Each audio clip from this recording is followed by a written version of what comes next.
बिस्मिल्लाहिर्रहमानिर्रहीम। अस्सलाम वालेकुम स्टूडेंट्स, आज हमारा लेक्चर है फोर किंगडम क्लासिफिकेशन सिस्टम। इसमें हम फोर किंगडम क्लासिफिकेशन सिस्टम में पढ़ने जा रहे हैं defects in three kingdom classification system and the four kingdom classification system.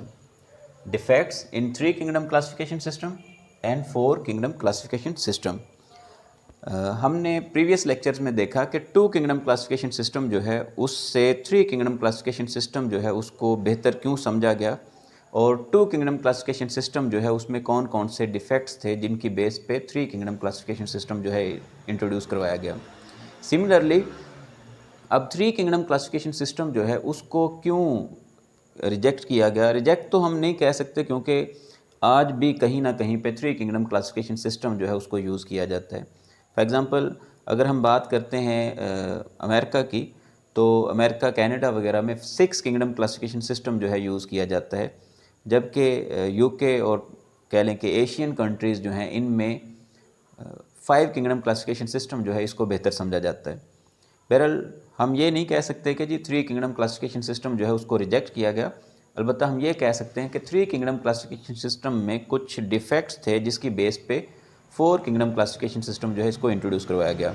तो हम ये देखते हैं कि थ्री किंगडम क्लासिफिकेशन सिस्टम में कौन कौन से डिफेक्ट्स थे।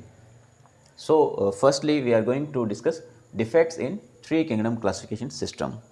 थ्री किंगडम क्लासिफिकेशन सिस्टम में कौन कौन से डिफेक्ट्स हैं। नंबर वन पे फर्स्ट डिफेक्ट ये था थ्री किंगडम क्लासिफिकेशन सिस्टम में, चूँकि इन 1937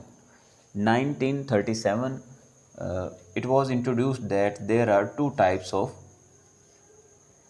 1937 by E. Chatton.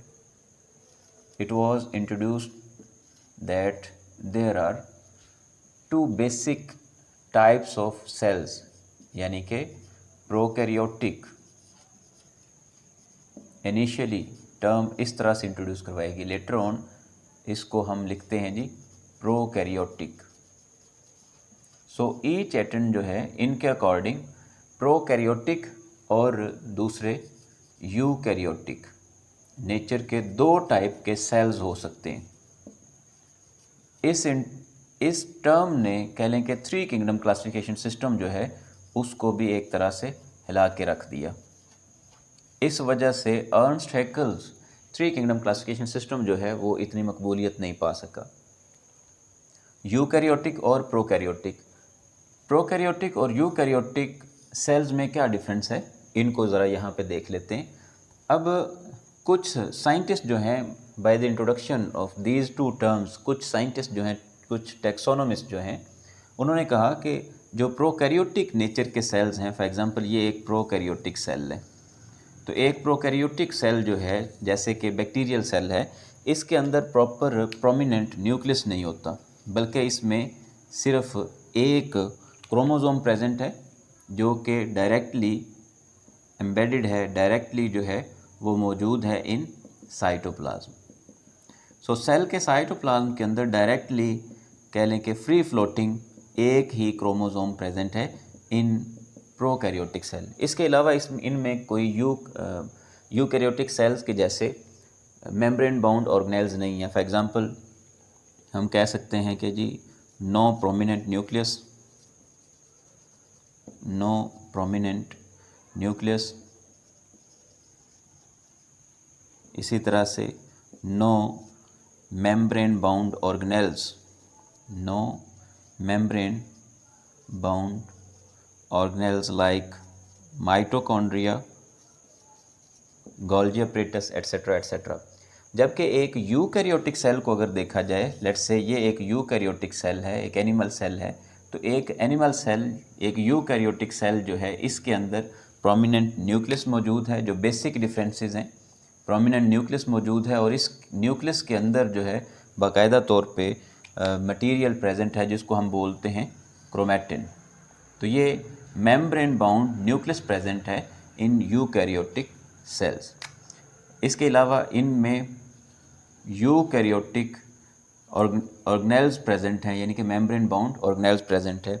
इसी तरह से राइबोसोम्स वगैरह प्रेजेंट हैं, गोल्जी अपरेटस प्रेजेंट है, तो ये एक यूकैरियोटिक है, ये एक यूकैरियोटिक सेल है, जबकि इसको मैंने एज प्रोकैरियोटिक सेल जो है वो ड्रॉ किया है।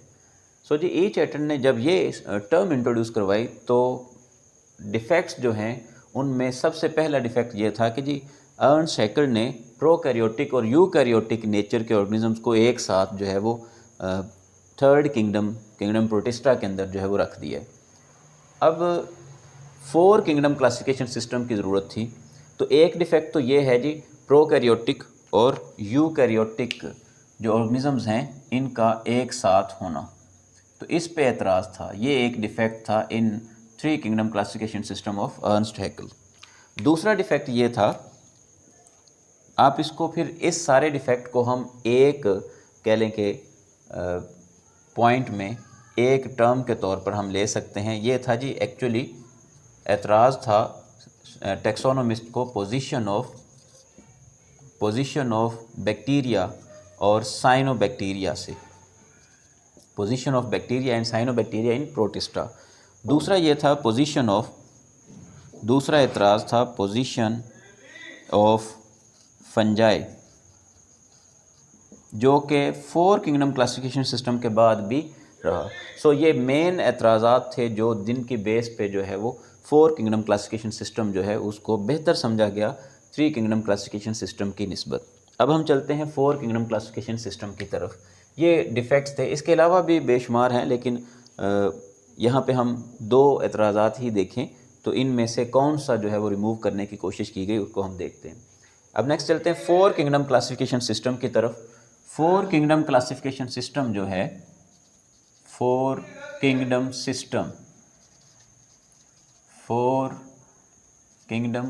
सिस्टम, तो कौन कौन से 4 किंगडम्स हैं। सबसे पहली बात तो यह है कि कौन कौन से 4 किंगडम्स जो हैं उनको इंट्रोड्यूस करवाया गया। नंबर 1 पे 4 किंगडम्स, फर्स्ट हम कहते हैं कि जी टोटल ऑर्गेनिजम्स जो हैं इनको किन 4 किंगडम्स में इंट्रोड्यूस करवाया गया। ये टोटल ऑर्गेनिजम्स हैं, टोटल ऑर्गेनिजम्स, ये ऑर्गेनिजम्स जो हैं इनको क्लासिफाई किया गया जी किन किन किंगडम्स के अंदर। जी सबसे पहले जो है किंगडम, अब देखें प्रोटिस्टा जो था इसकी हम बात करेंगे। किंगडम प्रोटिस्टा जो है, किंगडम प्रोटिस्टा, इसके अंदर ऑर्गेनिजम्स को रखा गया इस तरह से। किंगडम प्रोटिस्टा में हमने 3 किंगडम क्लासिफिकेशन सिस्टम में पढ़ा कि किंगडम प्रोटिस्टा के अंदर जॉन हॉग और उसके बाद अर्नस्ट हैक्केल जो है उन्होंने एक सब किंगडम के तौर पर या सब ग्रुप के तौर पर मोनरा को, या ऐसे कह लें कि एक फाइलम के तौर पर ग्रुप मोनरा जो है उसको रखा हुआ था। तो ग्रुप मोनरा में हमें पता है क्या है, प्रोकैरियोटिक ऑर्गेनिजम्स हैं, प्रोकैरियोटिक ऑर्गेनिजम्स हैं। इसी तरह से इसके अलावा 2 किंगडम्स जो थे उनके नाम किंगडम प्लांटी, उनमें किंगडम प्लांटी और उसके बाद किंगडम एनिमेलिया। ये 3 किंगडम्स थे अर्नस्ट हैक्केल के किंगडम सिस्टम में, 3 किंगडम क्लासिफिकेशन सिस्टम में, kingdom protista, kingdom Plantae and kingdom animalia. अच्छा, पहले हम इनकी बात करते हैं और फिर हम देखते हैं कि हर्बर्ट कोपलैंड ने 4 किंगडम क्लासिफिकेशन सिस्टम जो है उसमें किस तरह से जो है वो कौन कौन सी मॉडिफिकेशंस की। हाँ जी, एक और बात, 4 किंगडम क्लासिफिकेशन सिस्टम जो है इसको आपने याद रखना है जी। 1938 में it was introduced by Herbert Copeland ji. तो हमें पता है किंगडम प्रोटिस्टा के अंदर इसके अलावा कौन कौन से ऑर्गेनिजम्स रखे गए। किंगडम प्रोटिस्टा के अंदर इसके अलावा रखा गया जी एलजी को, किंगडम प्रोटिस्टा के अंदर प्रोटोजोआन को रखा गया, प्रोटोजोआ। बाकी ऑर्गेनिज्म एज इट इज़ थे। प्लांटी के अंदर स्टिल जो है वो ये ऑर्गेनिज्म शामिल थे। प्लांटी के अंदर फंजाई अभी तक शामिल थी। किंगडम फंजाई जो है एज ग्रुप जो है वो अभी तक किंगडम प्लांटी के अंदर शामिल है। इसी तरह से एल्गी जो हैं वो अभी तक प्लांट्स के अंदर शामिल हैं। इसी तरह से ट्रू प्लांट्स जो हैं, एक्चुअल प्लांट्स, ये भी शामिल थे। थ्री किंगडम क्लासिफिकेशन सिस्टम में मोनरा और प्रोटोजोआ एज सब ग्रुप्स या फाइलम के तौर पर मौजूद थे इन किंगडम प्रोटिस्टा। किंगडम प्लांटी जो है उसके अंदर फंजाई, एल्गी, प्लांट्स और लाइकन्स अभी तक मौजूद थे। इसी तरह से किंगडम एनिमेलिया जो है इसके अंदर ट्रू एनिमल्स मौजूद थे, ट्रू एनिमल्स। इस किंगडम में कह लें कि किसी किस्म का कोई एतराज़ नहीं था। ट्रू किंगडम, हाँ जी, वैसे सब ग्रुप्स जो थे उनकी थोड़ी बहुत जो है वो चेंजिंग्स की गई। बहरहाल 1938 में हर्बर्ट कोपलैंड जो है उन्होंने इंट्रोड्यूस करवाया जी 4 किंगडम क्लासिफिकेशन सिस्टम। ये मैंने अभी 3 किंगडम क्लासिफिकेशन सिस्टम जो है उसका एक स्केच दिया है। 3 किंगडम क्लासिफिकेशन सिस्टम में जो बड़ी तब्दीलियाँ की गई उनमें एक ये है कि किंग मोनरा जो है इसको इस रैंक से, फाइलम रैंक से इसको उठा के एक नया किंगडम जो है वो बना के इंट्रोड्यूस करवाया गया, that was Monera, kingdom Monera. So ये है जी 4 किंगडम क्लासिफिकेशन सिस्टम जिसके अकॉर्डिंग जो है वो फर्स्ट किंगडम जो है वो बनाया गया, किंगडम मोनरा, या नॉवेल किंगडम हम बोलते हैं। किंगडम मोनरा, प्रोटिस्टा, प्लांटी और एनिमेलिया। अब मोनरा के अंदर कौन कौन से प्रोमिनेंट ऑर्गेनिजम्स शामिल थे? मोनरा के अंदर शामिल थे जी, किंगडम मोनरा के अंदर बैक्टीरिया, बैक्टीरिया, साइनोबैक्टीरिया, साइनोबैक्टीरिया। इसी तरह से आप कह सकते हैं एंशियंट और मॉडर्न टाइप के, यानी कि आर्किया बैक्टीरिया और यू बैक्टीरिया, दोनों तरह के ऑर्गेनिज्म जो हैं वो इसमें शामिल थे। सो अब हम कह सकते हैं कि 4 किंगडम क्लासिफिकेशन सिस्टम में मोनरा जो है उसका रैंक बढ़ा के उसको किंगडम की पोजीशन दी गई। सो जी हम यहाँ से इसको स्किप कर देते हैं। तो किंगडम मोनरा जो है अब बन गया है जिसके अंदर तमाम प्रोकैरियोटिक ऑर्गेनिजम्स जो हैं वो शामिल हो गए जी, साइनोबैक्टीरिया। अब नेक्स्ट एक और बात करते हैं, इन बेसिस पे प्रोकैरियोटिक और यूकैरियोटिक ऑर्गेनिजम्स की बेस पे देखें तो जी लाइफ फॉर्म है जी प्रोकैरियोटिक। हर्बर्ट कोपलैंड ने प्रोकैरियोटिक किंगडम जो है वो एक ही बनाया, दैट वाज मोनरा, और इसके अंदर बैक्टीरिया और साइनोबैक्टीरिया वगैरह जो हैं इनको शामिल कर दिया। दूसरी नेचर के जो सेल्स थे जो 1937 में थर्ड किंगडम क्लासिफिकेशन सिस्टम पे एतराज़ का बायस बने, प्रोकैरियोटिक और यूकैरियोटिक नेचर के जो सेल्स हैं, तो यूकैरियोटिक नेचर के जो सेल्स रखने वाले ऑर्गेनिजम्स हैं, यानी कि यूकैरियोट्स जो हैं, उनके 3 किंगडम्स बनाए गए। कौन कौन से जी?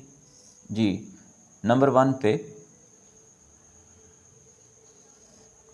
वन पे नाम दिया गया जी प्रोटिस्टा, किंगडम प्रोटिस्टा। और हर्बर्ट कोपलैंड के अकॉर्डिंग इसमें कह लें कि एंशियंट यूकैरियोट्स रखे गए, एंशियंट यूकैरियोट्स रखे गए, प्रिमिटिव यूकैरियोट्स या एंशियंट यूकैरियोट रखे गए। नंबर 2 पे दूसरा जो किंगडम बनाया गया, किंगडम प्लांटी, या इसको तब नाम दिया गया किंगडम मेटाफाइटा, किंगडम मेटाफाइटा या किंगडम प्लांटी। इसके अंदर तमाम के तमाम ट्रू प्लांट्स शामिल हो गए। इसी तरह से थर्ड किंगडम जो बनाया गया, it was kingdom Metazoa, Metazoa, तब जो इसको नाम दिया गया किंगडम मेटाजोआ। इसके अंदर तमाम के तमाम एनिमल्स शामिल हैं। सो जी आप ये फिर कह सकते हैं कि तमाम लाइफ जो है according to 4 kingdom classification system, life जो है उसमें 2 तरह की लाइफ फॉर्म्स हो सकती हैं, प्रोकैरियोटिक नेचर की और यूकैरियोटिक नेचर की। प्रोकैरियोटिक मोनरा और इसके अंदर बैक्टीरिया और साइनोबैक्टीरिया वगैरह शामिल हो गए, यानी कि प्रोकैरियोटिक सेल सारे मोनरा के अंदर आ गए। मोनरा को कहाँ से लिया गया? प्रोटिस्टा से। प्रोटिस्टा में ये एज सब ग्रुप या फाइलम के तौर पर मौजूद था इन 3 किंगडम क्लासिफिकेशन सिस्टम। वहाँ से इसका रैंक बढ़ा के हर्बर्ट कोपलैंड ने मोनरा के तौर पर इसको एज अ सेपरेट किंगडम जो है वो इंट्रोड्यूस करवाया, और फिर उसने प्रोकैरियोटिक नेचर के तमाम ऑर्गेनिजम्स को मोनरा के अंदर रखा। इसी तरह से यूकैरियोटिक नेचर के ऑर्गेनिजम्स को इस तरह से क्लासीफाई किया गया। अब 4 किंगडम क्लासिफिकेशन सिस्टम पे फर्दर क्या एतराज़ात थे? 4 किंगडम क्लासिफिकेशन सिस्टम ने ऑल्दो एक एतराज़ जो है इसको तो ख़त्म कर दिया, यानी कि फ़र्स्ट जो था प्रोकैरियोटिक और यूकैरियोटिक का, लेकिन ये जो पोजीशन ऑफ फंजाई का एतराज़ था ये स्टिल बाकी था। अब पोजीशन ऑफ फंजाई जो है अभी भी हमें पता है कि प्लांट किंगडम प्लांटी के अंदर या किंगडम मेटाफाइटा के अंदर स्टिल जो है एल्गी और फंजाई जो हैं वो प्रेजेंट हैं।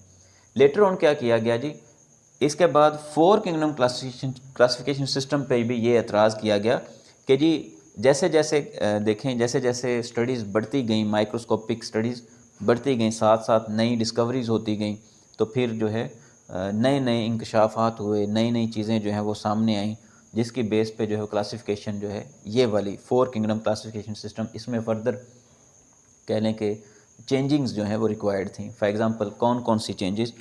फंजाई की बात की जाए तो फंजाई को प्लांट्स के अंदर रखना ये नामुनासिब था, क्योंकि फंजाई जो हैं ऑल दो प्लांट लाइक दिखते हैं लेकिन ये हेट्रोट्रॉफिक एब्जॉर्प्टिव हैं, यानी कि ये अपनी फूड खुद प्रिपेयर नहीं कर रहे बल्कि ये हेट्रोट्रॉफिक हैं। और दूसरा ये कि इनको फिर हम एनिमल्स के अंदर भी नहीं रख सकते क्योंकि एनिमल्स जो हैं वो इंजेस्टिव हैं, इसलिए ये एतराज़ बना। दूसरा एतराज़ ये था कि एल्गी जो हैं, एल्गी और लाइकन वगैरह, उनको भी प्लांट्स के अंदर नहीं रखा जा सकता। इसकी क्या रीज़न? एल्गी जो हैं they don't have multi cellular sex organs. Algae जो हैं इनको एंशिएंट प्लांट्स में कंसीडर किया जाएगा, जबकि मेटाफाइटा के अंदर प्लांट्स के साथ साथ एल्गी को भी रखा गया, फंजाई को भी रखा गया। तमाम के तमाम एल्गी, तमाम के तमाम फंजाई, इनको फिर यहाँ पे ऐड कर दिया गया। इसी तरह से लाइकन्स स्टिल इसमें मौजूद थे। फिर एनिमल जो हैं इस किंगडम के हवाले से नहीं कोई एतराज़, बाकी सब ग्रुप्स जो हैं यानी कि किंगडम एनिमेलिया जो है इसको फर्दर वर्टिब्रेट्स इनवर्टिब्रेट्स में जो डिवाइड किया गया, उससे नेक्स्ट जो छोटे ग्रुप्स थे उन पे एतराज़ात थे, लेकिन वो तो स्टिल जो है वो इस तरह से चलता रहता है। बहरहाल जो बड़े लेवल के एतराज़ात थे वो पोजीशन ऑफ फंजाई था, position of algae and lichen, और इसी तरह से प्रोटिस्टा जो है फिर उसमें अगर इनको सेपरेट कर दिया जाए तो फिर प्रोटोजोआ बचते हैं। ठीक है जी, तो ये जी 4 किंगडम क्लासिफिकेशन सिस्टम जो है it was introduced by Herbert Copeland, और इस पर फर्दर जो एतराज़ात बने वो भी हमने मेंशन कर दिए। नंबर 1 पे ये अभी स्टिल मौजूद था, पोजीशन ऑफ फंजाई, और इसी तरह से पोजीशन ऑफ एल्गी।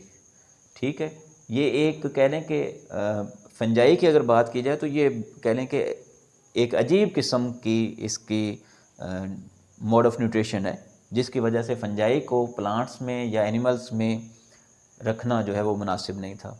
अब थोड़ी सी मज़ीद बात प्रोटिस्टा के हवाले से। प्रोटिस्टा के अंदर कैसे ऑर्गेनिज्म फिर शामिल किए गए?